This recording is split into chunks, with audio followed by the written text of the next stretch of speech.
Hello दोस्तों, क्या हाल है। मेरा नाम है प्रदीप राय और आज फिर आपके सामने एक नए टॉपिक के साथ हम आपका स्वागत करते हैं। और आज का टॉपिक कुछ डिफरेंट सा है। मैं बहुत दिन से, पिछले 1 डेढ़ महीने से हमें डेली कोई ना कोई ऐसा केस मिल रहा है जिसमें इंश्योरेंस को लेके ऐसी ऐसी कन्फ्यूजन्स थी। तो मुझे लगता है इसका ब्लॉग बनाना चाहिए ताकि मेरे सभी दोस्तों को, व्यूअर्स को ये एक बेसिक इन्फॉर्मेशन सामने आए कि ऐसा अगर होता है तो हमें कैसी सावधानियां रखनी चाहिए। तो टॉपिक का नाम है इंश्योरेंस एंडोर्समेंट। एंडोर्समेंट क्या होती है? एंडोर्समेंट नाम, जैसे इंश्योरेंस में कुछ भी चेंज करना होता है तो उसको इंश्योरेंस एंडोर्समेंट कहा जाता है। इंश्योरेंस एंडोर्समेंट हो सकती है नेम, गाड़ी का नंबर और एड्रेस चेंज, ऑनरशिप चेंज और बायोफ्यूल मेंशन करते हैं, उसकी एंडोर्समेंट भी होती है। या हम लोग कई बार एसेसरीज वगैरह कुछ एंडोर्स करते हैं, वो भी एक एंडोर्समेंट में काउंट होती है।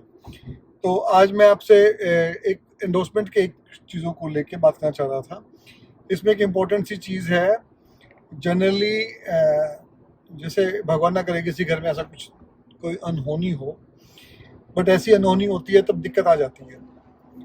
अभी मुझे एक लेटेस्ट जो केस मेरे सामने आया, वो करीबन 1 वीक 10 डेज पहले ये केस मेरे सामने आया है। और उस केस में क्या सामने निकल के आया कि गाड़ी, मेरे पास एक कस्टमर गाड़ी लेके आया और वो गाड़ी उनके फादर के नाम से थी और उन्होंने वो गाड़ी अपनी मदर के नाम ट्रांसफर करवाने के लिए पेपर्स भेज रखे थे। अब देखो, नेचुरली है, जब हस्बैंड वाइफ के बीच में ट्रांसफर हो रही है तो क्या इशू क्या है, लेकिन एक क्वेश्चन तो आता है ना, क्यों करवाना चाह रहे हैं। नेचुरली बात है ना, हस्बैंड से वाइफ के बीच में ट्रांसफर क्यों हो रही है। तो 2 ही रीज़न हो सकते हैं। एक तो ये हो कि वो डिवोर्स हो चुका है उनका, इसलिए गाड़ी ट्रांसफर कराना चाहते हैं। और दूसरा ये आता है कि अगर वो हस्बैंड एक्सपायर हो गए हैं तो वाइफ के नाम ट्रांसफर होनी चाहिए गाड़ी। अब दोनों ही केस में ना एक लिमिटेशंस है टाइम पीरियड की। अगर मान लीजिए दोनों में डिवोर्स हुआ है तो फिर आपका ऑनरशिप चेंज करने के लिए आपको पहले रजिस्ट्रेशन अथॉरिटी को अप्रोच करना पड़ेगा कि मेरा इसमें गाड़ी में ऑनरशिप चेंज की जाए। ऑनरशिप चेंज होने के 14 डेज लास्ट है, आपकी एंडोर्समेंट इंश्योरेंस में हो जानी चाहिए। मतलब कि आपका इंश्योरेंस में नाम चेंज हो जाना चाहिए। अगर ये 14 दिन में नहीं होता है तो आप समझिए कि आप क्लेम के लिए लायबल नहीं है। और अगर मैं आपसे बात करूं कि एक्सपायर हो जाते हैं इनके हस्बैंड, मान लो, उस केस में क्या किया? उस केस में भी 3 महीने तक अगर आपका आरसी में या इंश्योरेंस में नाम चेंज नहीं हुआ तो आपको क्लेम दे सकते हैं इंश्योरेंस कंपनी 90 डेज तक। और अगर आपने ट्रांसफर के लिए अप्लाई कर दिया है तो ट्रांसफर के 14 डेज तक अप्लाई कर सकते हो। आप समझे? अब आप कहेंगे जी आरसी 14 दिन में आती नहीं है। हाँ, नहीं आती है आरसी।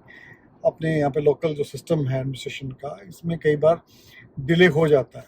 उस केस में जिस दिन आप ट्रांसफर के लिए पेमेंट डिपॉजिट करते हैं और आपको स्लिप मिलती है, आप उसी पेमेंट स्लिप के रेफरेंस में आप अपना इंश्योरेंस ट्रांसफर करा सकते हैं।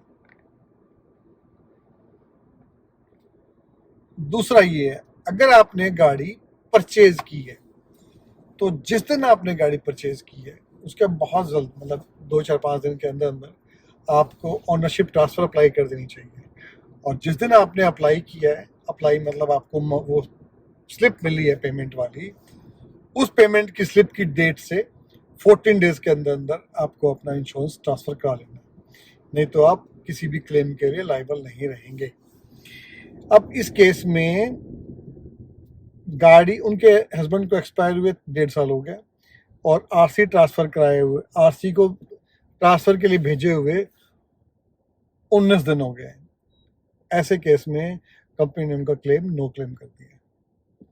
ये छोटा सा केस है जो मैं आपके साथ शेयर करना चाहता था। दूसरा केस आता है कि आपकी गाड़ी में बाय फ्यूल।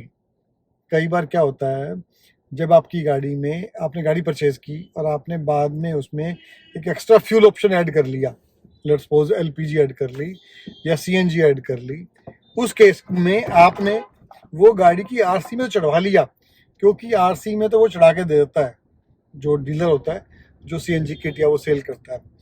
लेकिन प्रॉब्लम कहाँ पे आती है, जब आप गाड़ी का क्लेम लेने जाते हो तब मिसमैच हो जाती है। गाड़ी में fuel kit by fuel kit लगी है, आरसी में बाई फ्यूल किट मेंशन है, लेकिन आपके इंश्योरेंस में नहीं है। ऐसे केस में भी इंश्योरेंस कंपनी आपका क्लेम डिनाई कर सकती है। दूसरा आता है, अगर मान लीजिए आपकी गाड़ी में आपने किट लगवा ली है और इंश्योरेंस लास्ट इंश्योरेंस में था, इस टाइम पे हमने इंश्योरेंस रिन्यू कराया, याद नहीं रहा, तो उस केस में भी आपको अपना एंडोर्समेंट जल्दी से जल्दी करवा लेनी चाहिए।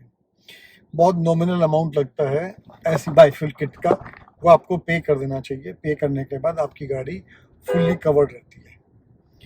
तो ये छोटी सी इन्फॉर्मेशन थी जो मुझे लगा आप लोगों को शेयर करनी चाहिए। तो सबसे पहले अगर ट्रांसफ़र केस है तो 14 दिन, डेथ केस है 90 days, 90 days before applying, after applying only 14 days. ठीक है। सेकंड, बाय फ्यूल किट अगर है तो उसमें ऐड होनी चाहिए, मेंशन करनी चाहिए। और कोई भी अल्ट्रेशन अगर गाड़ी में आपने करवाया है और वो अथॉरिटी ने अप्रूव किया है तो आपको वो इंश्योरेंस में एंडोर्समेंट करवाना चाहिए।